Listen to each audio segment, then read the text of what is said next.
Story நேரம் Tamil வியூவர்ஸ்க்கு hi. Royal பெட்ரோத்தலோட next பார்ட்ல என்ன ஆக போகுது இன்னைக்கு வீடியோல பார்க்கலாம். ரொம்ப அப்படியே மனசு உருகி உருகி ஜில்லி கிட்ட அந்த மாஸ்டர் உடனே ப்ரப்போஸ் பண்ண ஆரம்பிக்க ஜில்லி பாக்குறா. மாஸ்டர், எனக்கு காதல்னா என்னன்னு தெரியாம தான் இருந்தது. அதுக்கப்புறம் என் அப்பாவுக்கு ஏதாவது ஒரு ப்ராப்ளம்னா என் அம்மா எப்பவுமே சப்போர்ட் பண்ணுவாங்க. அது மட்டும் இல்ல, அன்னைக்கு பூச்சிக்கு ஒரு ஆபத்துன்னதும் என் அண்ணா அவ்வளவு கஷ்டப்பட்டு மருந்து தேடி கொண்டு வந்தான். இதெல்லாம் பார்க்கும்போது ஆபத்து காலத்துல ஒருத்தவங்க கூட இருக்கிறது தான் ஒரு வேலை லவ்வோ அப்படின்னு சொல்லிட்டு நான் இப்ப யோசிக்கிறேன். எனக்கு தெரிஞ்சு நீங்க உங்க சோகத்தை எனக்காக வெளியே எடுத்துட்டு வந்து இப்போ ஏன் கூட மறுபடியும் வாழணும்னு ஆசைப்படுறீங்கல்ல, அது பார்க்கும்போது எனக்கு லவ் மாதிரி தான் தெரியுது. அதனால நானும் தைரியமா சொல்றேன், மாஸ்டர் உங்க மேல எனக்கும் இன்ட்ரெஸ்ட் இருக்கு அப்படின்னு சொல்லிட்டு ஜில்லி வாய திறந்துடுறா. உடனே மாஸ்டர் ஹாப்பி ஆயிட்டு, உனக்காக நான் ப்ரிப்பேர் பண்ணேன், கொடுக்க முடியல ரொம்ப நாளைக்கு முன்னாடி, இப்ப நான் தைரியமா கொடுப்பேன் அப்படின்னு சொல்ல, அதுல ஹாட் லாக் அப்படின்னு சொல்லப்படுற ஒரு செயின் மாதிரி இருக்கு. இது கேர்ள் ஃப்ரெண்டுக்கு தான் கொடுப்பாங்களாம். இதுல இருக்கிற டிசைன்லாம் நானாவே என் கையால பண்ணது அப்படின்னு சொல்ல ஜில்லி பயங்கரமா ஹாப்பி ஆயிடுறா. ரெண்டு பேரும் மியூசிக் எல்லாம் வாசிச்சுட்டு என்ஜாய் பண்ணிட்டு உட்கார்ந்துட்டு இருக்காங்க. இத தூரமா இருந்து பாத்துட்டு பயங்கரமா கடுப்பாயிட்டு இருக்கா. இந்த மாஸ்டரோட ஒய்ஃபோட வேலைக்கார பொண்ணு இருந்தால ரொம்ப டென்ஷன் ஆயிட்டு இருக்கா. மாஸ்டர் மறுபடியும் உள்ள வரும்போது கரெக்டா பார்த்தா உள்ளுக்குள்ள இந்த ஷொங்வான் பிரிவோட தலைவன் இருப்பான்ல, அதான் பிளட் மூன் பிரிவோட தலைவன் மாஸ்க் போட்டுட்டு அவன் வந்து உட்கார்ந்துட்டு இருக்கான். யாரா நீ மாஸ்க் போட்டுட்டு முகத்தையே காட்ட தைரியம் இல்லாத ஆளு, என்ன மிரட்டுறதுக்கு வந்திருக்கியா அப்படின்னு மாஸ்டர் காண்டாக அவன் பாக்குறான். உனக்கும் டைகர் பிரிவு தலைவனுக்கும் என்னென்னலாம் டீலிங் இருந்தது எல்லாமே இந்த புக்ல இருக்கு. இந்த புக் இப்போ என்கிட்ட வந்துருச்சு. உனக்கு இந்த புக்கு வேணும், நான் உன அதுல மாட்டி விட கூடாது அப்படின்னா நீ எனக்கு ஒண்ணு பண்ற. இங்க பீஜிங்கோட மேப் இருக்குல்ல, அந்த மேப் எனக்கு வேணும். அது மட்டும் எனக்கு கிடைக்கலனா நடக்கிறதே வேறன்னு மிரட்ட ஆரம்பிச்சுட்டு அந்த புக்கை தூக்கிட்டு அங்கிருந்து ஓடி போயிடுறான். இங்க இன்னொரு பக்கம் நம்ம ஜில்லி மறுபடியும் வீட்டுக்கு போயிட்டு இருக்கா. அப்போ கரெக்டா நீயன் அங்க வந்துடுறான். ஜில்லி, என்ன பார்த்தாலே ஏன் அவாய்ட் பண்ற? இப்ப நான் என்ன பண்ணிட்டேன்? உன்னை எனக்கு பிடிச்சிருக்குன்னு சொன்னது தப்பா அப்படின்னு கேட்க, இங்க பாருடா, இதுக்கு மேல தேவையில்லாத விஷயத்த பத்தி பேசிட்டு இருக்காத. நீ சின்ன பையன், உனக்கு இன்னும் எதிர்காலம்னா நிறைய இருக்கு. உனக்கு பிடிச்ச பொண்ணா நல்ல பொண்ணா உனக்கு கிடைக்கும்னு சொல்ல, உன்னை விட நல்ல பொண்ணு உலகத்திலே இல்ல அப்படின்னு சொல்லிட்டு நீ மட்டும்தான் எனக்கு ஏத்த பொண்ணுன்னு நீன்னு சொல்லிட்டு இருக்கான். அதெல்லாம் சரிப்பட்டு வராது, நீ கொஞ்சம் போய் வேலையை பாருன்னு சொல்ல, உனக்கு என்ன ஆச்சு? நீ எப்பவுமே என் கூட க்ளோஸா தானே இருப்ப. எவ்வளவு நாள் ஆனாலும் பரவாயில்ல, உனக்காக நான் வெயிட் பண்ணுவேன். நீ ரொம்ப கஷ்டப்பட்டு ஒரு புக்கை படிச்சுட்டு இருந்தால, அதை பார்க்கவே எனக்கு மனசு கஷ்டமா இருந்தது. நைட் மட்டும் தான் உனக்கு புக்கு படிக்கிறதுக்கு நேரம் இருக்கு. அதுவும் இந்த எழுத்து சின்னதா இருக்கதால நீ உன் ஐஸை ஸ்ட்ரெயின் பண்ணிக்கிற. சோ பெரிய எழுத்துல அதை நான் ஃபுல்லா காப்பி பண்ணிருக்கேன். இத படின்னு சொல்லிட்டு நீயே நம்ம கையில ஒரு புக்கை கொடுத்துட்டு அங்க இருந்து கிளம்பி போயிட்டு இருக்கான்.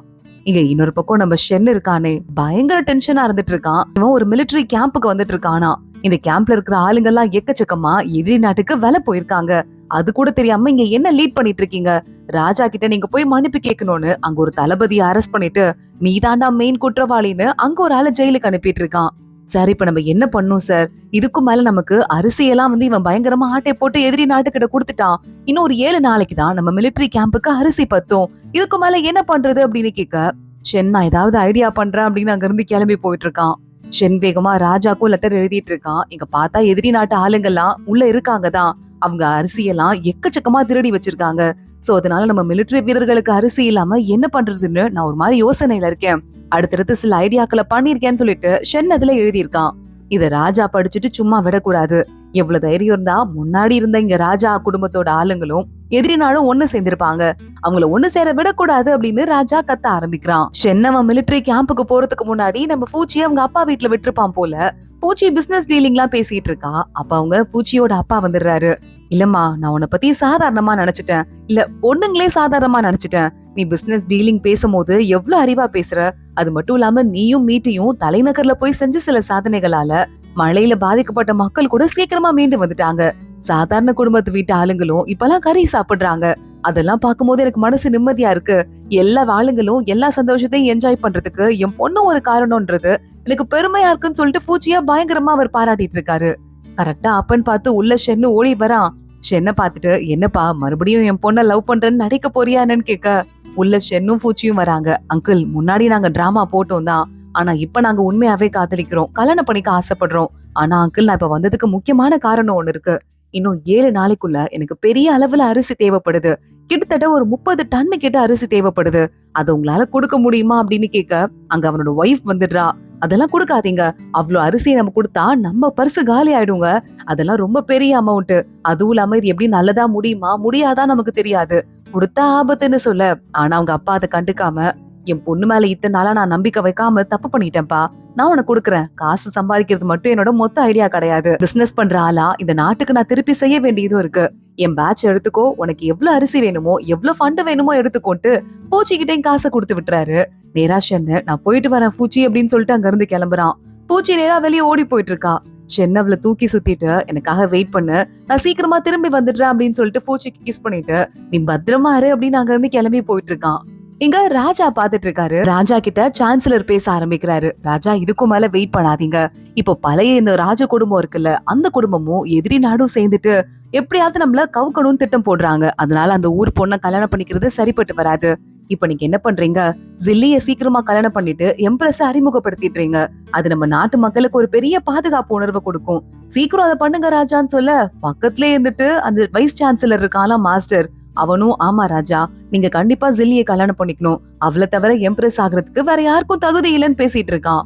என்ன ரெண்டு சான்சலரும் அதிசயமா ஒன்னா பேசுறீங்கன்னு ராஜா கேட்டுட்டு அத பத்தி நான் முடிவு பண்ணிக்கிறேன்னு சொல்லிட்டு லைட்டா மீட்டிய பாக்குறாரு. கொஞ்சம் கலக்கத்தோட நின்னுட்டு இருக்கா. இங்க ராஜா நேரா உள்ள வர ஜில்லியோட அதாவது ஷென்னோட அப்பா வந்துட்டாரு. ராஜா நான் சொல்றத கொஞ்சம் கேளுங்க, நாடு ரொம்ப ஆபத்துல போயிட்டு இருக்கு. ஷென்னு எழுதுற லெட்டர்லாம் எனக்கும் வந்துட்டு தான் இருக்கு. இதுக்கும் மேல வெயிட் பண்ணாதீங்க, யாருக்கும் வாய்ப்பு கொடுக்காதீங்க. ஜில்லிய தவிர உங்களுக்கு ஏத்த பொண்ணு இப்ப யாரும் இல்ல. ஜில்லிய கல்யாணம் பண்ணிக்கோங்க ராஜா, நான் அதை உங்ககிட்ட ரிக்வெஸ்டா கேட்டுக்கிறேன். நீங்க எனக்கு கொடுத்த எல்லா படைபலத்தையும் நான் உங்ககிட்டயே திரும்ப கொடுத்துட்டுறேன். ஆனா நாட்டை காப்பாத்துங்கன்னு கால்ல விழுந்து கெஞ்ச ஆரம்பிக்க கரெக்டா அப்பதான் மீட்டி வரலான்னு உள்ள வந்துட்டு இருக்கா. நடக்கிற சம்பவத்தை பாத்துட்டா. நீங்க கூட என்ன மிரட்டுறீங்களா அப்படின்னு ராஜா ஷென்னோட அப்பாவை பார்த்து கேட்டுட்டு திரும்பி பார்த்தா அங்க நம்ம மீட்டி இருந்துட்டு நடக்கிற எல்லா விஷயத்தையும் பாத்துட்டு இருக்கா. ராஜாக்கும் என்ன பண்றதுன்னு தெரியல. மீட்டி நேரா வீட்டுக்கு வந்து லெட்டர் எழுதிட்டு இருக்கா பூச்சிக்கு. இந்த மாதிரி நீ என் மனசுல என்ன இருக்குன்னு அப்ப கேட்ட, நான் இல்லன்னு சொல்லிட்டேன். ஆனா ராஜாவை நான் உண்மையாவே நேசிக்க ஆரம்பிச்சுட்டேன். அது எப்ப இருந்துன்னு எனக்கு தெரியலன்னு சொல்லிட்டு எழுதிட்டு இருக்கா. இங்க இன்னொரு பக்கம் இந்த வைஸ் சான்சலர் இருக்கானே, தனியா இருந்து குடிச்சிட்டே இருக்கான். இவன் தான் சான்சலர் கிட்ட போயிட்டு இந்த மாதிரி ஜில்லிய கல்யாணம் பண்ணிக்கணும் ராஜான்னு சொல்லிட்டு 2 பேரும் சேர்ந்து ரிக்வெஸ்ட் பண்ணுவோம். ஏன்னா இப்ப நம்ம நாட்டுக்கு அதுதான் நல்லது. நான் ஒரு வேளை ராஜாவை யூஸ் பண்ணிக்குவேன் அப்படின்னு நீங்க நினைச்சீங்கன்னா, ராஜா யாருக்கு க்ளோஸ்? ஷென்னுக்கு. ஷென்னோட அப்பாவை மீறி என்னால ஜில்லிய வச்சு என்ன பண்ண முடியும்? சோ நீங்களே நல்லா யோசிச்சு பாத்துக்கோங்க. என்னால எந்த மாதிரியும் அட்வான்டேஜ் எடுத்துக்க முடியாது. நாட்டு நல்லதை பத்தி மட்டும் தான் நினைக்கிறேன்னு சொல்லிட்டு இவன் தான் பேசியிருக்கான். அதுக்கப்புறம் ஆனா ஜில்லி நம்ம கையை விட்டு போறாளேன்னு சொல்லிட்டு தனியா ஃபீல் பண்ணிருக்கான். ஜில்லி அங்க வந்துடுறா. வேற அவன் கிளம்பி போயிட்டு நின்னுட்டு இருக்கா. ஏன் மாஸ்டர், என்ன நினைச்சு நீங்க என்ன கல்யாணம் பண்ணிக்கணும்னு சொல்லிட்டு அரசவையில ராஜாட்ட சொன்னீங்க. அப்ப என்கிட்ட பேசின வார்த்தைகள்லாம் பொய்யா? ஜஸ்ட் என்ன ஒரு பொம்மையா நினைச்சு என்ன தூக்கி போட நினைச்சிருக்கீங்களான்னு கேட்டுட்டு ஜில்லி அங்க இருந்து கோச்சிட்டு போக ஆரம்பிக்க வேகமா அந்த வைஸ் சான்சலர் அவளை புடிச்சுக்கிறான். இல்ல ஜில்லி, நான் வந்து ஏதோ ஒரு கோவத்துல அப்படி பண்ணிட்டேன். இல்ல ராஜாக்கு நாட்டுக்கு நல்லது நடக்கணும்னு. ஆனா உன்னை பார்த்ததுக்கு அப்புறம் என் மனசு மாறிடுச்சு. இப்ப கூட நான் ராஜாட்ட போய் உண்மையை சொல்லிடுறேன். ராஜா என் பதவியை தூக்கட்டும், என் பணத்தை பறிக்கட்டும், எதை பத்தியும் எனக்கு கவலை இல்ல. சின்னதா ஏதாவது கிராமத்துல அழகா ஒரு குடிசை வீடு போட்டு கூட உன் கூட வாழ முடியும்னா நான் வாழறதுக்கு ரெடி ஆயிட்டேன் அப்படின்னு சொல்லிட்டு ஓவரா டிராமா போட ஆரம்பிக்கிறான். ஜில்லிய அப்படி கட்டி பிடிச்சிட்டு போலாமான்னு கேட்டுட்டு இருக்கான். ஜில்லி அங்க இருந்து அமைதியா வீட்டுக்கு திரும்ப வந்துட்டு இருக்கா. யாரோ பின்னாடி ஃபாலோ பண்ணி வர மாதிரியே இருக்கு. பார்த்தா ஏதோ ஒரு பொண்ணோட நிழல் தான் தெரியுது. ஃபாலோ பண்ணி யாரோ வராங்க போல. கரெக்டா அங்க நியன் எப்பவுமே பாதுகாப்பா கூட தானே போவான். அவன் போய் அந்த பொண்ணை தாங்கி பிடிச்சிடுறான். அடுத்த நாள் காலையில மீட்டி ஆபீஸ்ல இருந்துட்டு இருக்கும் போது ஜில்லி அங்க வரா. இதுக்கு மேல இங்க என்னால வேலை பார்க்க முடியாது, நடக்கிறதா உனக்கு தெரியும்ல, நான் வேலையை ரிசைன் பண்றேன். ராஜா கூட எனக்கு கல்யாணம் ஆச்சுன்னா நான் எந்த அரசு வேலையிலும் இருக்க முடியாது. ஆனா எனக்கு இருக்க ஒரே ஒரு ரிக்ரெட் என்ன தெரியுமா, நமக்கு பிடிச்சவங்களை ஏன் கல்யாணம் பண்ணிக்க முடியலன்னு சொல்லிட்டு ஜில்லி ஃபீல் பண்ணிட்டு இருக்கா. மீட்டி பாக்குறா. பிடிச்சவங்கன்னு சொல்றது வைஸ் சான்சலரையா? ஜில்லி, உனக்கு ஒரு விஷயம் தெரியுமான்னு தெரியல, நீ அவர் மேல ரொம்ப பாசம் வச்சிருக்கதால உன்கிட்ட சொல்லல. ஆனா நானும் சிங்கும் பின்னாடி விசாரணைகள் பண்ணிட்டு தான் இருக்கோம்னு சொல்ல நீனும் அங்க வந்துடுறான். ஆமா ஜில்லி, நீ நம்ப மாட்டேன்னு தெரியும். ப்ரூவ் பண்றதுக்கு எங்க கிட்ட ஆள் இருக்குன்னு சொல்ல பார்த்தா அந்த மாஸ்டரோட ஒய்ஃப் வேலைக்கார பொண்ணு இருக்காளே அவங்க வந்து நிக்கிறா. இங்க இந்த மாஸ்டர் தனியா காட்டுக்குள்ள போயிட்டு இருக்கான். ஏன்னா அந்த மேப்ப கொடுக்கறதுக்கு வர சொல்லியிருந்தாங்கல்ல, அதான் பிளட் மூன் இனத்தை சேர்ந்தவங்க. அங்க இருந்து ஒரு ஆள் வந்திருக்கான்.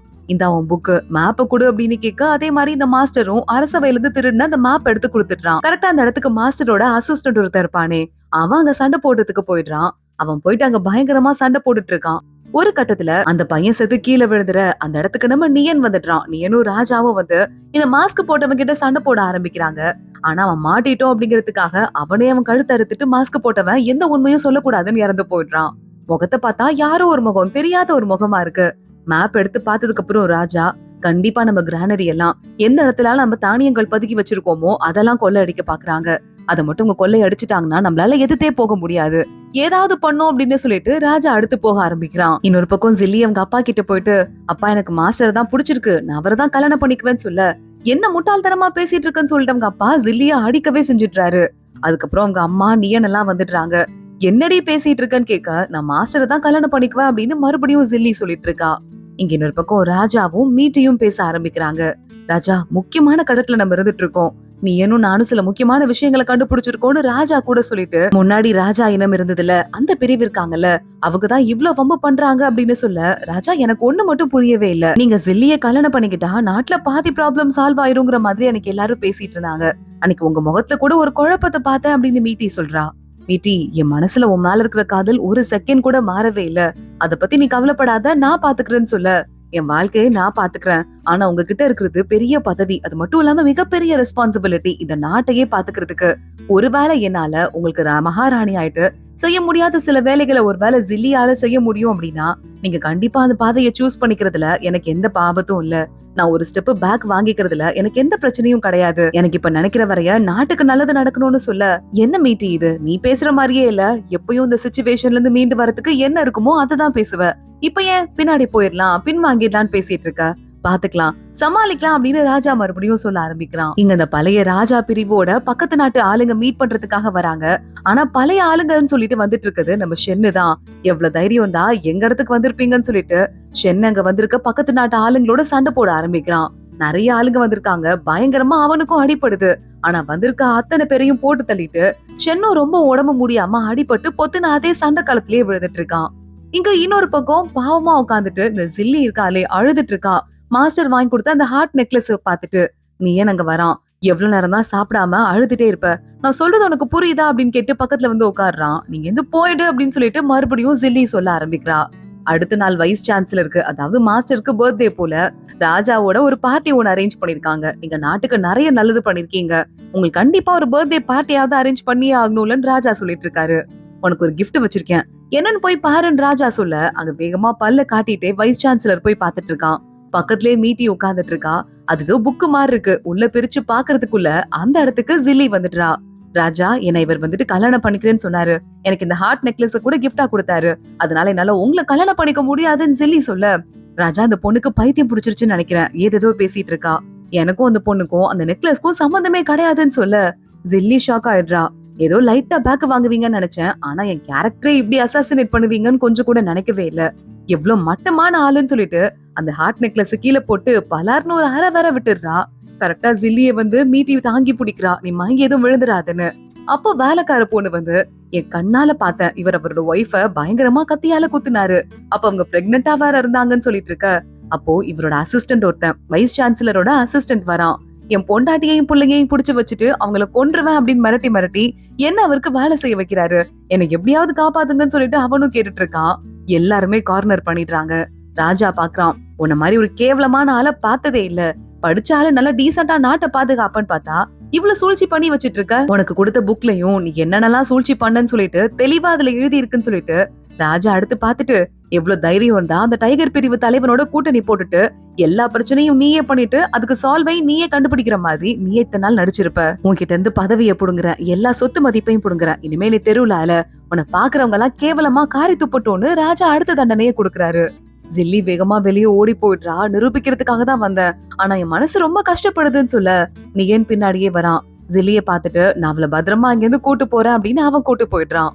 இங்க பார்த்தா ஊர்வலம் மாதிரி கூட்டு வந்துட்டு இருக்காங்க. இந்த வைஸ் சான்சலரை கட்டி எல்லாம் போட்டு மக்கள்லாம் காரி துப்புறாங்க, நீ எல்லாம் ஒரு மனுஷனானு, உங்களுக்கு எல்லாம் வெள்ள நிவாரணத்துக்கு நான் எவ்வளவு கஷ்டப்பட்டேன், நன்றி இல்ல அப்படின்னு எல்லாரையும் பார்த்து இவன் கத்திட்டு, தண்ணி எங்க இருக்கு, தண்ணிக்குள்ள போய் பொத்துன்னு விழுந்துட்டு, நான் தான் வெள்ளத்தை கண்ட்ரோல் பண்ண ஹீரோ, நான் தான் ஹீரோன்னு சொல்லிட்டு கத்திட்டு தண்ணிக்குள்ளேயே அப்படியே மூழ்கி அந்த ஆள் இறந்து போயிடுறான். இங்க பார்த்தா சான்சலர் பாத்துட்டு இருக்காரு, பைத்தியம் புடிச்சு இறந்து போயிட்டான். என்ன நடக்குது அரசவையில, 3 தலைமுறையா நான் ராஜாங்க கிட்ட வேலை பாக்குறேன், ஆனா இப்போ எனக்கு அரசவையில என்ன நடக்குதுன்னு சத்தியமா ஒண்ணும் புரியல, யார் யாரெல்லாம் ஆபீசர்ஸா இருக்காங்கன்னு கூட புரியலன்னு சொல்லிட்டு பயங்கரமா ஃபீல் பண்ண ஆரம்பிக்கிறான். இங்க பார்த்தா ஜில்லியோட அம்மா அப்பா கிட்ட ஒரு ஆன்ட்டி பேச ஆரம்பிக்கிறேன்னு, இனிமே உங்க பொண்ணுக்கு நல்ல இடத்துல எப்படி கல்யாணம் பண்ண முடியும், ராஜா கூடயும் சம்பந்தம் பண்ண முடியாது, ஏற்கனவே அவ காதல் விவகாரத்தை சொன்னதால பெரிய வீட்டை கூட சம்பந்தம் பண்ண முடியாது, ஒருத்தருக்கான் டிவோர்ஸ் பண்ணா இப்பதான், அந்த பையன் கூட உங்க பொண்ணுக்கு கல்யாணம் பண்ணலாமான்னு பேச ஆரம்பிக்க அவங்க அப்பா அந்த லேடிய விரட்டுறாரு. என் பொண்ணு நிம்மதிக்காக நான் என் வீட்டு மரியாதையை கூட அடமான வைப்பேன், என் பொண்ணை காப்பாத்துவேன் அப்படின்னு சொல்லிட்டு இருக்காரு. ஜில்லி இதெல்லாம் காதுல வாங்கிட்டு லைட்டா ஒரு மாதிரி சோகமாயிடுறா. அவங்க அப்பாவும் அம்மாவும் சாப்பிடறதுக்கு கூப்பிடுறாங்க. வாமா செல்லம் சாப்பிடுமா, நாங்க இருக்கோம், நீ எதை பத்தியும் கவலைப்பட வேண்டாம் அப்படின்னு சொல்லிட்டு இருக்காங்க. கரெக்டா அப்ப மீட்டி வரா. ராஜாக்கு அங்க அரண்மனையில சாப்பாடே செட் ஆகலையா. சோ நீங்க வந்துட்டு நல்லா சமைப்பீங்களாமே ஆண்டி, உங்க கையால சாப்பாடு வாங்கிட்டு வர சொன்னாருன்னு நம்ம ஜில்லியோட அம்மா கிட்ட கேட்க, இந்த குடும்பத்தோட பேர் கெட்டு கிடக்குன்னு சொல்லிட்டு ராஜா இன்னும் இந்த குடும்பத்தோட ஸ்ட்ராங்கான உறவுல தான் இருக்கேன்னு காட்டுறதுக்காக தான் சாப்பாடு வாங்கிட்டு வர சொல்லிருக்காருன்னு ஃபேமிலிக்கே நல்லா புரியுது. பயங்கரமா ஹாப்பியா இருக்காங்க. கரெக்டா அப்போ நீயன் வரான். அங்கிள் ஆண்டி, சின்ன வயசுல இருந்தே என்ன பத்திரமா வீட்டுல வச்சு பாத்துக்கிட்டீங்க. ஆனா நான் வீட்டை விட்டு வெளியே போக வேண்டிய நேரம் வந்துருச்சு. ஆனா அதுக்கு முன்னாடி, வீட்டை விட்டு போறதுக்கு முன்னாடி எனக்கான உரிமையை கேட்டு வாங்க போறேன். ஜில்லிய எனக்கு கல்யாணம் பண்ணி கொடுங்க அப்படின்னு கேட்டுட்டு இருக்கான். என்னப்பா இது, என்ன பண்ணிட்டு இருக்க அப்படின்னு அவங்க அப்பா கேட்க, இல்ல ஜில்லி மேல இருக்க பரிதாபத்திலயோ வேற எந்த காரணத்துக்காகவோ கேட்கல. நான் ஜில்லிய பல வருஷமா லவ் பண்றேன். சின்ன வயசுல இருந்தே எனக்கு அவ மட்டும்தான் எல்லாமே. யாருமே இல்லாம அனாதையா அந்த வீட்டுக்கு நான் வந்தப்போ இந்த குடும்பத்துல ஒருத்தியா என்ன அவதான் மாத்துனா. நான் இப்ப உயிரோட நிம்மதியா இருக்கேன்னா அது எல்லாத்துக்கும் ஜில்லி தான் காரணம். எனக்கு ப்ளீஸ் அவளை கல்யாணம் பண்ணி வைங்கன்னு சொல்லிட்டு நீன்னு கேட்க, அவங்க அப்பா பாக்குறாரு. என் பொண்ணு பேச்சு மீறி இதுக்கு மேல நான் எதுவும் பண்ண போறது இல்லப்பா. அதனால அவளுக்கு எப்ப விருப்பமோ அப்ப கல்யாணம் பண்ணிக்கிட்டோம்னு சொல்றதோட தான் இன்னைக்கு எபிசோட் முடியுது. அடுத்து என்ன ஆக போகுது தொடர்ந்து பார்க்கலாம். இந்த வீடியோவை லைக் பண்ணிக்கோங்க, மறக்காம நம்ம சேனலுக்கு சப்ஸ்கிரைப் பண்ணிட்டு பெல் ஐக்கானையும் கிளிக் பண்ணிக்கோங்க. அடுத்த வீடியோல பார்க்கலாம். அது வரைய பாய்.